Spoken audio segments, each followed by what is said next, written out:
Happy evening all of you. I am professor Anant Kumar Das. आज जो मैंने टॉपिक लिया है, ये जान के आपको बहुत आश्चर्य भी लगेगा, दुख भी होगा। बहुत सारे बच्चों ने जो मुझसे पढ़ चुके हैं ऑलरेडी है ना, ऑल ओवर इंडिया, है ना। 1 मिलियन बच्चा मुझे जानता है इस कंट्री में। मेरे फैमिली फ्रेंड रिलेटिव्स, उनके मन में हमेशा ये आता है कि ये कंपेरिजन हमेशा होता क्यों है। No IIMs, IITs, NITs, BITS IITs versus non IIMs, non IITs, non NIT, non BITS, non triple IT, है ना। It's actually triple IT, not IIT, triple IT, है ना। तो आज का जो टॉपिक है वो बड़ा जबरदस्त टॉपिक है। Do we really need IIMs, IITs, NITs, BITS, triple ITs? Non category वाले जितने लोग हैं उनके हिसाब से ये सारे इंस्टीट्यूट जो हैं गवर्नमेंट के, हमारे सरकार का दामाद इंस्टीट्यूट है, क्योंकि इनको गवर्नमेंट से फंड मिलता है। आज मैं आपको ये 5 टेबल बना हुआ है, 5 टेबल के माध्यम से आज मैं आप लोगों को बताऊंगा क्या हमें इन इंस्टीट्यूट की जरूरत है या नहीं है। वीडियो को पूरा देखिएगा। अब पूरा देखने के बाद ही आप डिस्क्रिप्शन बॉक्स में चाहें तो मुझे उस पर फीडबैक भी दे सकते हैं कि आपके हिसाब से क्या होना चाहिए। अपना तर्क दीजिए, मैं अपना तर्क दे रहा हूँ। इतने सारे लोगों के साथ, फैकल्टी, फैमिली मेंबर, रिलेटिव, है ना, एग्जीक्यूटिव्स, मैनेजर से इंटरेक्शन करने के बाद कि क्या इन इंस्टीट्यूट की नीड है, तो किस तरह की नीड है, इसकी सही यूटिलिटी क्या है। इसलिए जंप टू द कंक्लूजन नहीं पहुंचेगा। कोई अपना खुद का कंक्लूजन ऐसे बिना वीडियो पूरा देखे नहीं बनाइएगा। पूरा वीडियो देखिए, समझने का कोशिश करिए, फिर उस पर मंथन करिए, फिर मुझे बताइएगा डिस्क्रिप्शन बॉक्स में। अगर आपको मन हो तो उस पर आप कमेंट देना चाहते हो, फीडबैक देना चाहते हो, आप जरूर दीजिएगा। मैं स्वागत करूंगा आप लोगों का कि क्या मेरा कहा हुआ जो मैंने कहा है ना, on the basis of my experience, my research, क्या वो सच है या नहीं है। सबसे पहले इस क्वेश्चन का जवाब, do we really need IIMs, ITs, NITs, BITS, triple ITs, है ना। यस, वी रियली नीड, लेकिन उस तरह से नहीं जिस तरह से अभी प्रेजेंट 60 सालों से चला आ रहा है ना। आज मैं चारों टेबल के माध्यम से आप लोगों को बताऊंगा कि कहाँ कमी है, कहाँ कमी रहेगी, जिसकी वजह से हमें टॉप ब्रेन्स का एकदम फायदा नहीं मिल पा रहा है, बिल्कुल नहीं मिल पा रहा है। अब क्यों नहीं मिल पा रहा, उसका भी मैं कारण बताऊंगा वन बाय वन। सबसे पहले आप टेबल 5 पे चले। मैं हमेशा बच्चों को 4 कैटेगरी में बांट कर रखा है मैंने, पूरे ऑल ओवर द वर्ल्ड के बच्चों को। पहला रफ डायमंड बच्चे, है ना।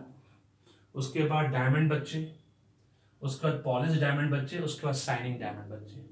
आपको जानकर जो हैरानी होगी कि जब इन सब इंस्टीट्यूट में सारे ये दो दो कैटेगरी वाले बच्चे हैं, पॉलिश डायमंड, शाइनिंग डायमंड, उसके बाद भी हमारे देश का उनका जो कंट्रीब्यूशन होना चाहिए इस देश के लिए, है ना, जो नेशनल रैंकिंग और वर्ल्ड रैंकिंग होता है उसके हिसाब से तो एकदम फीका है, एकदम बेकार है। ऐसा क्यों है? गलती किसकी है? क्या हमारे सिस्टम की गलती है, या उन बच्चों की गलती है जो वहां पढ़ते हैं, या फैकल्टी की गलती है जो वहां पढ़ाते हैं, है ना। तो मैंने बहुत कम फिगर लिया, स्टूडेंट्स अप्रॉक्स 1 लाख। आज 50-60 साल से ये सब इंस्टीट्यूट है, तो मैं मान के चलता हूँ कि 1 लाख स्टूडेंट पढ़ के निकले होंगे अभी तक 50 ईयर्स में। तो उसका 1% 1K होता है ना, 1000 बच्चे। फैकल्टी अप्रॉक्स 25,000 वहां पढ़ाए होंगे अभी तक 50 सालों में, तो उसका भी 1% 250, है ना। अब मैं बताऊंगा इसका रेलेवेंस क्या है इस संदर्भ में। पहले आप ये समझ लीजिए कि 2021-22 का जो सर्वे, सोर्स है CWUR.org, गूगल में सर्च करके देख लीजिएगा। वर्ल्ड रैंकिंग पे और नेशनल रैंकिंग पे हमारे इंस्टीट्यूट्स, है ना, टॉप 11 इंस्टीट्यूट का, यूनिवर्सिटीज का या कॉलेजेस का क्या रैंकिंग है, वो जान के आपको बहुत दुख होगा कि इंडिया में नंबर 1, नंबर 2, नंबर 1 से लेकर 11 तक है, वर्ल्ड रैंकिंग में इतना पीछे। क्या कारण हो सकता है उसका? चलिए सबसे पहले देखते हैं IIM Ahmedabad, national ranking, NR, world ranking.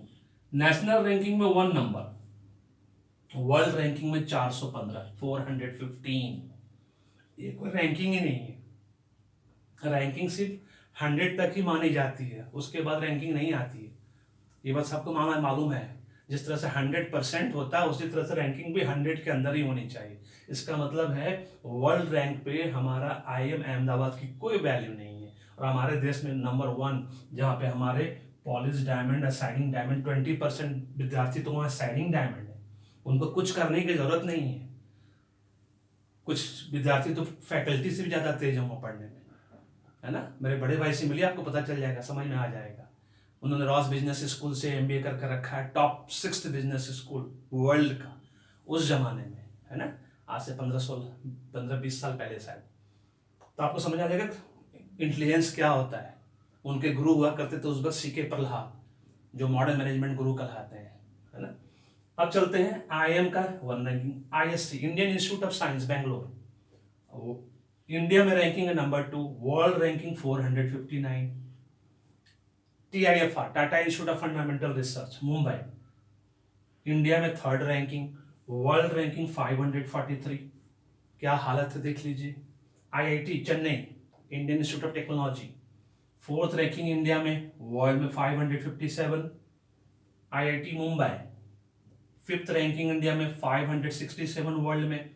Delhi university 6th ranking India में, 571 वर्ल्ड रैंकिंग में। लेकिन इंडियन स्टूडेंट्स के लिए बहुत गर्व की बात, बहुत प्राउड की बात कि 6th रैंक आता है जो भी दिल्ली यूनिवर्सिटी में बच्चे पढ़ते हैं। IIT Delhi 7th ranking, 623 ranking in world ranking. IIT Kharagpur जो पहला आईआईटी था हमारे देश का, 1961 में सबसे पहले इस्टेब्लिश हुआ था, उसकी world ranking 708। Punjab university 9th ranking India में, वर्ल्ड में 709। खैर पंजाब यूनिवर्सिटी दिल्ली यूनिवर्सिटी की तो मैं कभी बात ही नहीं करता, जब आईआईएम की कोई वैल्यू नहीं है ना, जो रैंकिंग 415 है, और आईआईटीज की जब वैल्यू नहीं है तो इनकी क्या बात करूं। IIT Kharagpur 10th ranking 818।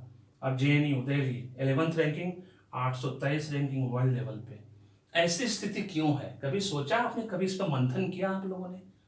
आप अगर आईआईटी यहाँ से पढ़ के निकले, आप लोग पास आउट हैं अगर आप यहाँ के, है ना, तो आपको भी आज सोचने की जरूरत है कि ऐसी स्थिति क्यों है इस सब इंस्टीट्यूट की, जबकि आप तो polish diamond, shining diamond category में आते हैं। एक बार दिल से सोचिएगा, फिर आपको समझ में आएगा कि ऐसे रैंकिंग, ऐसी स्थिति क्यों है, वो मैं बताऊंगा आपको लास्ट में, है ना, कि आप लोग इतने टॉप ब्रेन्स होने के बाद भी आपका ब्रेन ड्रेन क्यों हो गया, मैं आपको लास्ट में बताऊंगा, पक्का बताऊंगा, ठीक है ना।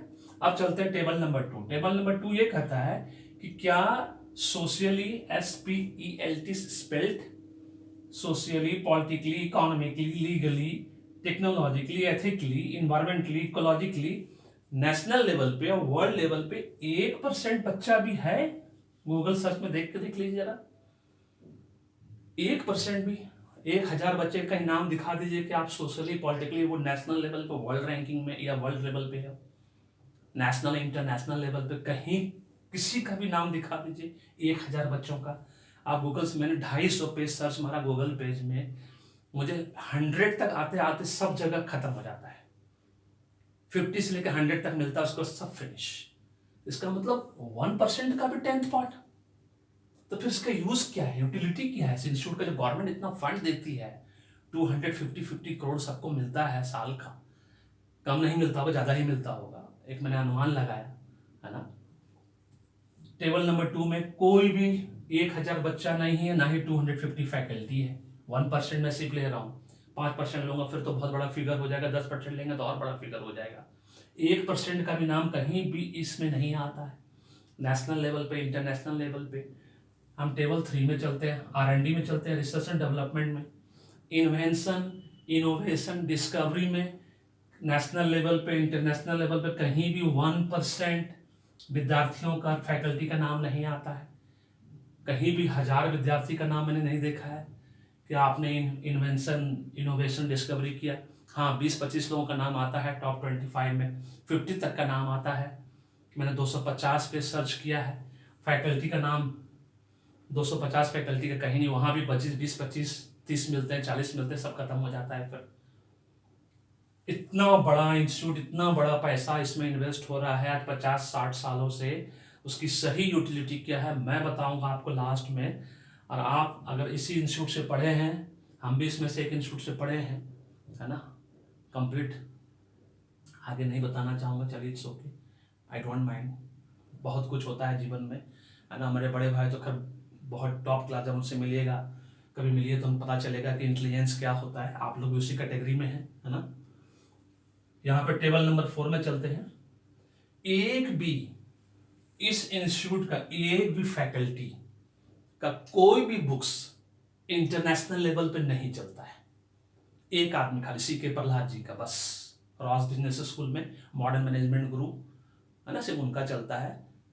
हम जिस भी कभी भी जाते हैं, हम खुद MBA डबल MBA, हम लोग जब जब इंस्टीट्यूट में हम थे उस वक्त पढ़ रहे थे, हम लोग गुलामी मानसिकता से इतने घिरे हुए हैं कि हम सबसे पहले फैकल्टी मेंबर आता है मार्केटिंग मैनेजमेंट पढ़ाने के लिए और रेकमेंड करता है फिलिप कॉटलर की बुक। अरे हम अमेरिका से 30 साल पीछे हैं, अमेरिका हमसे 30 साल आगे है, मॉडर्न है वो, उसका मार्केटिंग मैनेजमेंट का बुक्स हमारे देश के लिए कैसे फ्रूटफुल होगा? एक भी बुक्स उन्होंने इंडियन ऑथर का नहीं कहा।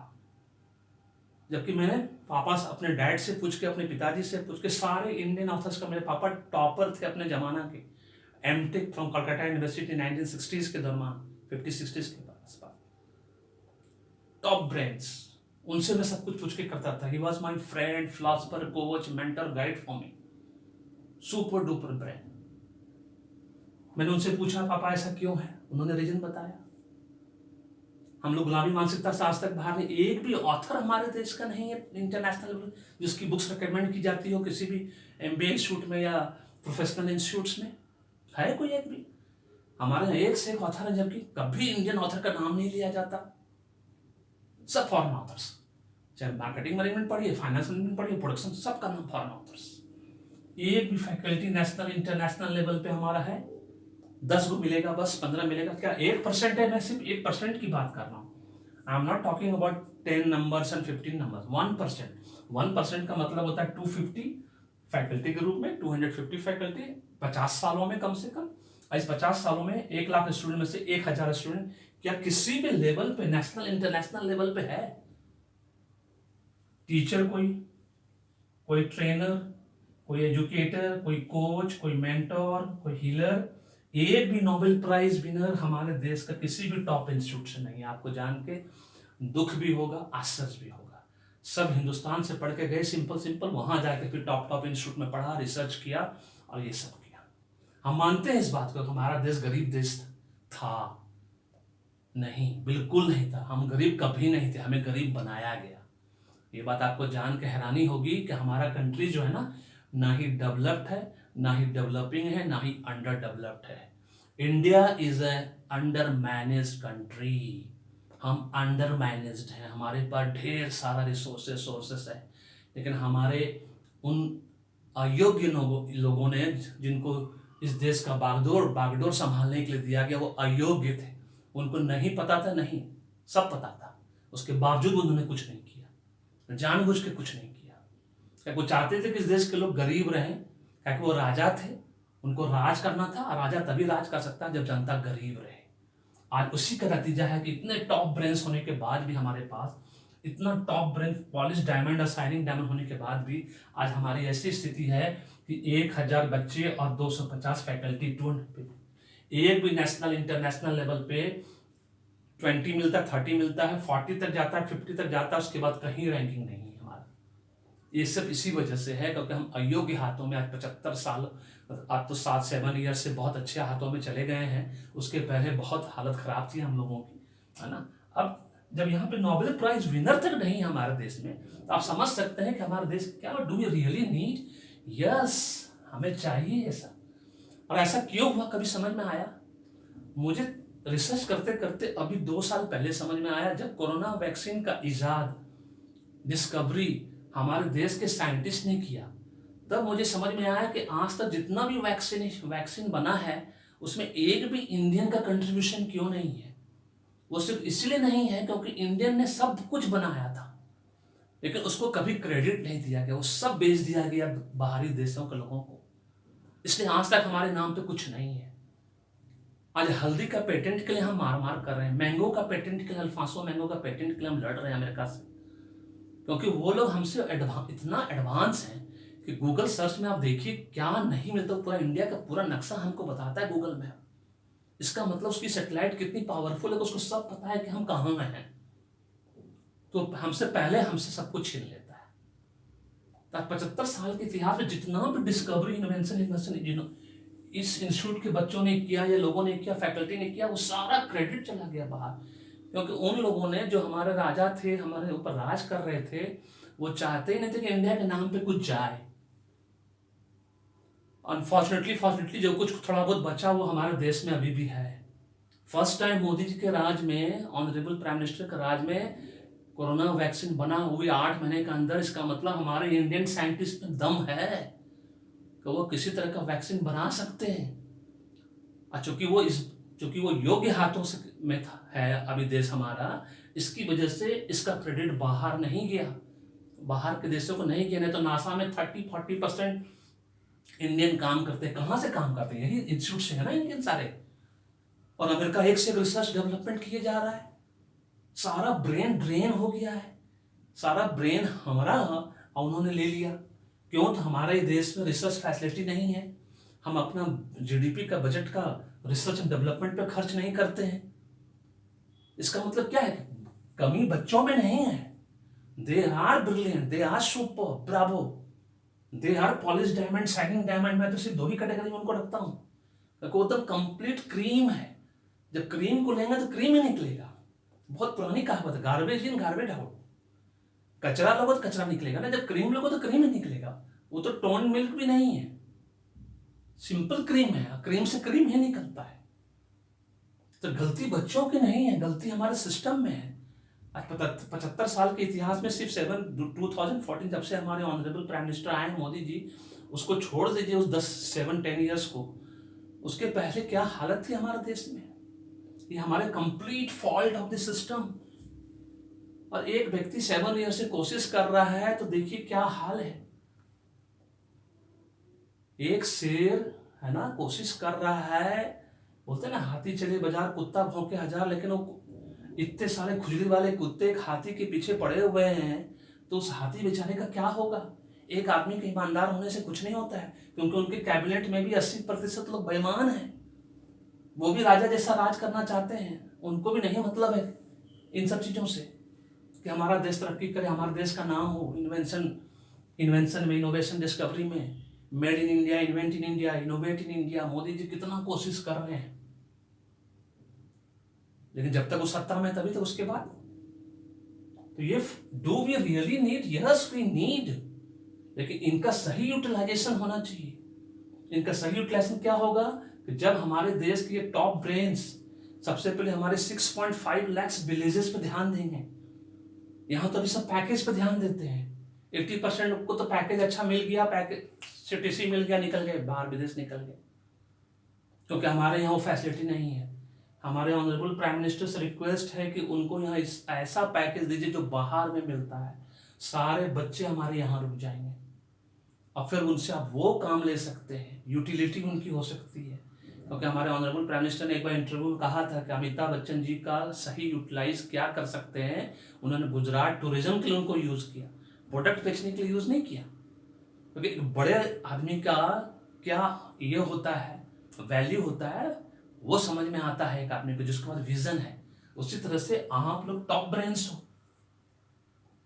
तो टॉप ब्रेन्स और भी बहुत जगह है, इसके अलावा बहुत सारे इंस्टीट्यूट में है। गुदड़ी का लाल कहीं भी हो सकता है। गरीब का बच्चा भी आईएएस बन रहा है आजकल, गूगल में जा रहा है, बड़े बड़े कंपनियों में रिक्रूटमेंट हो रहा है। इसलिए गुदड़ी का लाल कहीं भी इंस्टीट्यूट के अलावा और भी कहीं जगह, उनको भी पकड़िए, उनको भी उस टैलेंट हंट करिए।